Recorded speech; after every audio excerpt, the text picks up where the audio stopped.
Good afternoon, everyone. We would like to thank all of you all for attending today. Thank you for being on this journey with us for the last 19 days. We have some very important updates for you all today. Today, speaking will be the Director of EMA, Ms. Sharon Webb, our Fire Chief, Maran McDaniel, EPD, EPA, Dr. Lynn Paxton from the Gwinnett County Health Department, and Chairman Nebet. We also invited BioLab, but they declined. Shortly after the speakers, we'll take a few questions, and up next is Director Webb. Thank you. Good afternoon. I'm Sharon Webb, Director of EMA for Rockdale County. Today, I'm here, as Dr. Milne stated, with Fire Rescue, EPA, EPD, Rockdale County, and Gwinnett, Newton, Rockdale Public Health.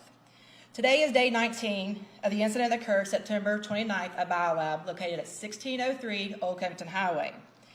For the past 19 days, crews have worked day and night to mitigate the situation at the incident site. This morning, after a thorough discussion, review, and walkthrough of the site, it was conducted by the incident commander, EPA, EPD, and BioLab. It was decided that in their conclusion that the shelter in place for all of Rockdale County will be effective immediately October 17th, 2024. At this time, I would like to call up Chief McDaniel with Rockdale County Fire Rescue to give an update on fire rescue operations on the site. Well, good afternoon once again. Maran McDaniel, Fire Chief, Rockdale County Fire Rescue. Before we get into the update, I want to take a moment to extend a heartfelt thank you to all of the surrounding fire departments that assisted us during this time. Atlanta Fire Rescue, Clayton County Fire, Newton County, Covington, DeKalb County, Henry County, City of Forest Park, Union City, Social Circle, and Walton County. Thank you once again for assisting us during this time. Once again, as we're in the 19th day of this BioLab incident, our mitigation plans and efforts have proven successful. Trichlor was the main chemical involved in the incident. And it's the product located on the shelves. There's another product, which is cyanuric acid. It is non-chlorine. We did locate that in there. That was not part of this incident. The trichlor was the main ingredient. About 4 million pounds of that. 787 gallons of water have been used to neutralize this product and been taken off to the hazmat waste facility. There have been two primary companies working with Rockdale County Fire Rescue. They're both based out of Texas, and they will continue to be on site once Rockdale County Fire Rescue pulls away from BioLab. OSHA will also be on site to continue to monitor to make sure all further operations are going as planned. But once again, everything is going well. All of the product has been removed, and that's where we are as of right now.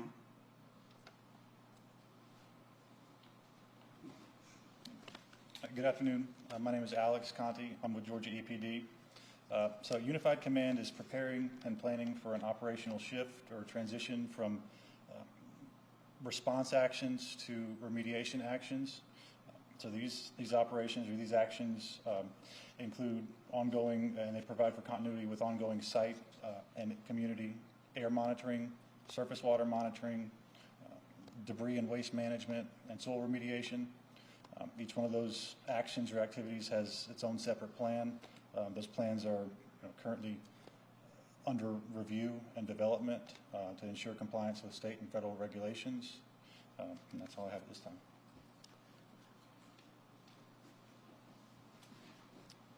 Hi, my name is Brian Vasser. I'm an on-scene coordinator with the U.S. Environmental Protection Agency, and my primary job out at this response has been doing air monitoring in the community. So EPA has been conducting air monitoring within the community since the fire began, since early Sunday morning.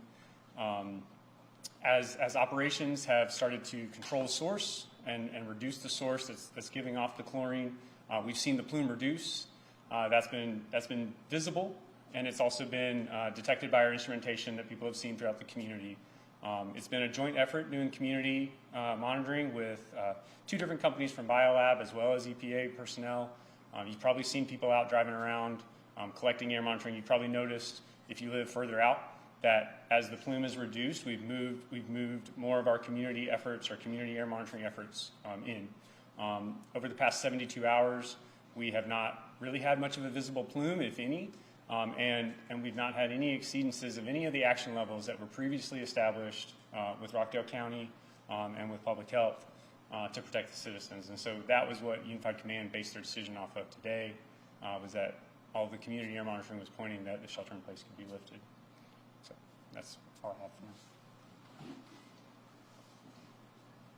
Good afternoon. I'm Lynn Paxton. I am the director of the Gwinnett, Newton, and Rockdale Health District.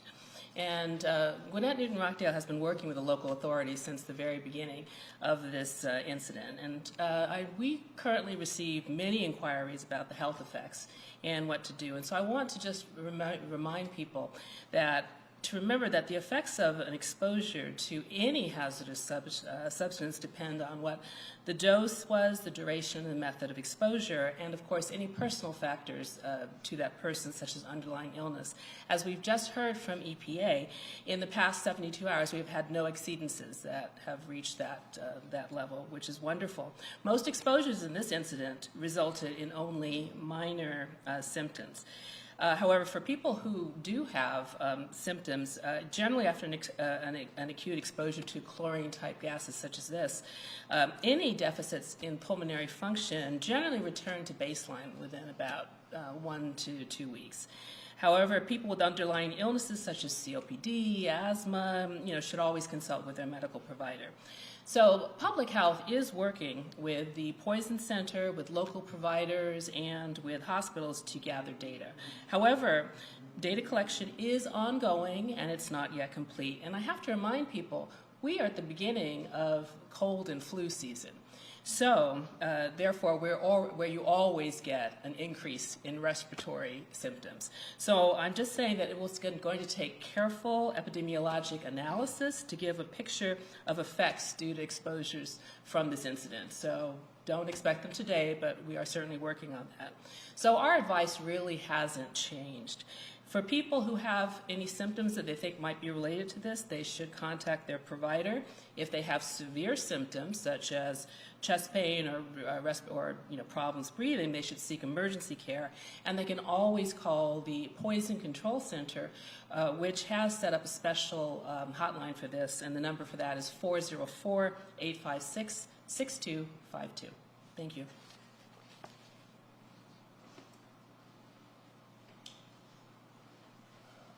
I'm Chairman Oz Nesbitt, the Chairman and CEO of Rockdale County. This is the day that we've been waiting to get to.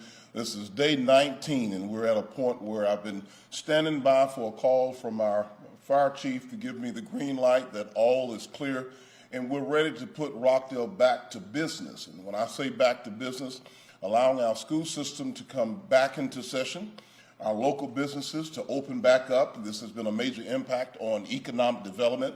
Rockdale County is resilient, and we're ready to get back to rocking and rolling. We want to say thank you to all of our public safety and health partners, because the first step in this process has been public safety, public safety, public safety. You've heard me say that multiple times. Our focus has been on keeping our community safe. So to the Sheriff's Office, the Rockdale County Sheriff's Office, the City of Conyers Police Department, the Rockdale County Fire and Rescue, our emergency management, and all of our state and federal partners, EPA, EPD, the Gwinnett, Newton, Rockdale Health Department, and all of those partners and entities who've been a part of making sure that we mitigate and navigate through this process. Our community has been held hostage for a number of days, a number of weeks. We're ready to get back to some sense of normalcy. So as the chairman of Rockdale County, I'm certainly, on behalf of all of our citizens, residents, and business owners, we are glad to be at this point and to be able to turn this complete operation over to the hands of the corporate management and leadership of BioLab. We'll take a few questions at this time. I have a question for Chairman Nesbitt. What is your reaction to BioLab not being here today and to some of the claims of gross neglect? We extended an invitation to BioLab to participate in this press conference. And quite frankly, I think it's a slap in the face. I feel like the citizens and business owners who have been held hostage for the last 19 days deserve to hear directly from the leadership and the corporate management of BioLab. As you've heard me state a moment ago, we're closing out our involvement in it from a safety and mitigation standpoint, and now it transitions to the complete lap of BioLab, and the county takes a totally different position from this point forward. What's your response to two things? One, the calls from citizens for BioLab's closure in Rockdale County after a number of incidents, and two, the citizens who are saying they've been left in the dark for the past couple of weeks? Well, I share the sentiments of many of our residents and business owners in Rockdale County. Enough is enough. And that statement means that it is beyond time. It's past time to have some very serious conversations with the corporate leadership and management of BioLab. Can you expand on what happens next with schools and with businesses? I'm not in a position to speak on behalf of the Rockdale County Public School System and the school superintendent, but I will tell you that all of our parents and students and educators in our community are anxiously waiting to get back to normal operations in terms of school activities, school hours. Education is important, and it's been held hostage for the last 19 days. So we are eagerly waiting to get back to school involvement. Chairman Nesbitt, so has the cleanup, is it complete now? Are we done with the cleanup? As it relates to the Rockdale Fire and Rescue, from that mitigation point, our work is done. It's now left up to BioLab and all of the contract services that they've hired to come in and continue to do the rest of what they need to do. But in terms of public health and public safety, when it involves our local fire and rescue, our job is complete. Can you trust BioLab to do what they're supposed to do? Well, that's where the oversight of our fire and rescue and emergency management and the corporate office of Rockdale County, which includes the office of the chairman, steps in to continue those talks and conversations to make sure that what is supposed to happen at that site from this point forward happens on behalf of all of the citizens and business owners here in Rockdale County. So although our work is complete, the ongoing process takes on a different stage from this point going forward. So will you be meeting with them weekly, or I what's the think plan? EPA can share something to that as well. Do you have any further comments as far as operations? Well, once again, once we close out Rockdale County Fire Rescue, OSHA will be on site every day until this is complete. As far as Rockdale County Fire Rescue, of course, we'll be going by periodically, still being in contact, but not on the ground. See, a member of Rockdale County Fire Rescue has been at BioLab all 19 days, all through the night. We are pulling back from that as we close out this segment of it, and then it's passed on to BioLab, but there are checks and balances in place. All of the chemicals have been removed. Yes, ma'am. The main chemical, the trichlor, has been removed and neutralized and hauled off to a hazmat waste company. Will EPA and EPD continue to be on site? Thank you. They're coming up. EPA, EPD. Good afternoon, Jose Negra with the US EPA. The answer to that is yes. EPD will take the lead on the cleanup, but EPA will be standing right behind him to support and review plans and make any revisions to those plans that need to be made. In terms of sanctions against BioLab going forward, who all will be investigating? Will it be EPD, EPA, the county? It's a long list of different agencies, which I have no idea which one they are, but that's outside of the scope of any of us right here. We're just doing the response, making sure that the community is safe. In terms of remediation, have you all identified what will need to be remediated specifically, and is there a type of site designation name that EPA has for this? We have the initial chemical, the TCCA, is gone, right? Now it's a matter of dealing with the residual other chemicals that are non-hazardous, and the cleanup, which is essentially going to be more like a construction site. So a lot of dust, and that's going to be the main concern. Nothing of Taking a question over here. Is the county looking into any kind of financial aid opportunities for either workers or local businesses who lost work because of the shelter-in-place recommendations over the past couple of weeks? Currently, the position of Rockdale County is to wrap up this process, as we stated earlier. BioLab, as you know, has opened up a community resource center to give out resources to folks in the community, and that includes residents and businesses alike. In terms of county operation, we're doing what we need to do internally to take care of our employees and our involvement through our talent management department and our legal county attorney. Question for Ms. Paxton. Can you talk about the people who reported illnesses, symptoms, and more specifically, will the health department develop a database to keep track of these people, just in case something develops down the road with their health? What we have instituted is from day one, poison control has been getting the majority of phoned-in questions, and so they've been keeping a log of this, what the symptoms are, where they came from, and so we have that log too.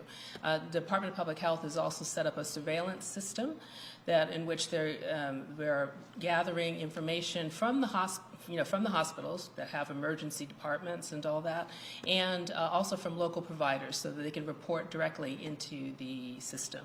So as I said, though, we don't keep a registry per se to reach out to particular people because a lot of this is HIPAA protected. However, what we are doing is we're monitoring in general, and as I said, we will be doing. There will be a rigorous analysis of what this data shows. What I can say is that even in the first days of this response, while there were lots of calls and there were complaints of minor symptoms, as to my knowledge, no one has needed to be hospitalized for this, and I do not believe that there were even that many visits to the emergency room. But again, I'm not in possession of the full data set right now. Right, because I spoke with a young man who was hospitalized. Okay. And so that's why I'm asking if you, will you follow up with things like this? Will you, for people who may develop more serious respiratory issues years down the road, will you be able to kind of like track and monitor their health as the years go by? We at the health department per se are not really the ones who will be doing that sort of individual tracking with a particular patient. That's why we stress so much that people really need to be in contact with their health providers. And again, I know that BioLab has set up some sort of a response to this. But at the moment, what we are doing is we're looking at it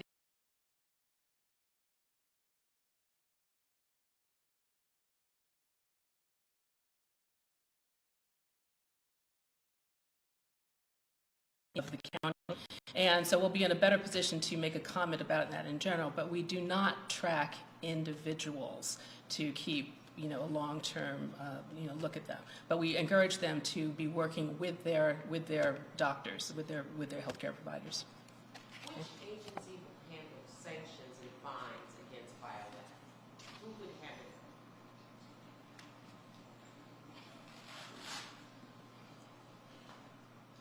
it? As many of you all are aware, there are a list of private individuals as well as corporate entities who have already lodged and staged complaints against BioLab and their operation. Those are done individually.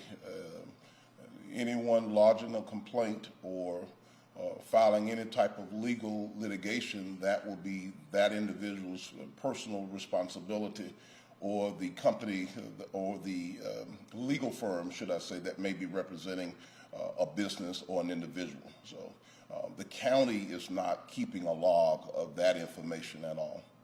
Sharon, can you tell us what this has cost the county in terms of the firefighter manpower, women power, to work on their through day 19? Did they end it yesterday or today?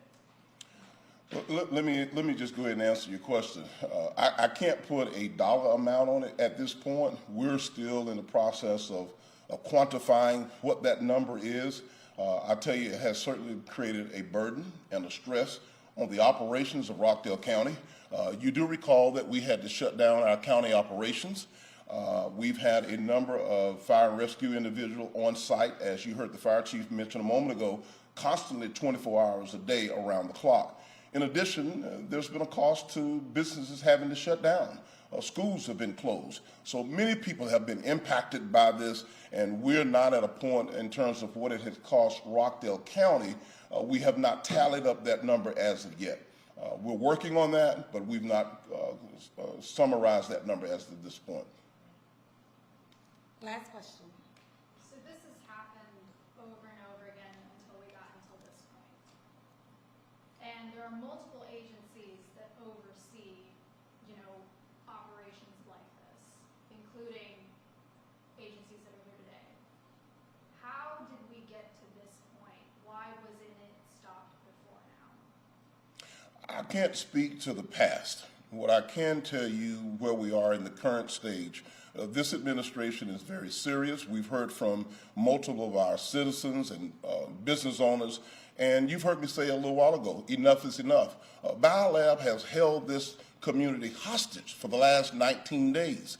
So I don't know what happened in the past with the previous Board of Commissioners or the previous leadership in this community, but I will assure you, and I'll assure the citizens of Rockdale County, that this board, this administration, will be entering and engaging in some very serious conversations with the corporate leadership and management of BioLab. This is the third incident in 20 years, and enough is enough, and we're going to make sure that we're proactive in moving forward. I cannot describe what that really means at this point because we don't know. The first responsibility was public safety. We're at this point. I've received the green light from the fire chief. Now we will move into having a different level and different type of conversations with corporate management and leadership of BioLab. Thank you. Thank you all for attending today.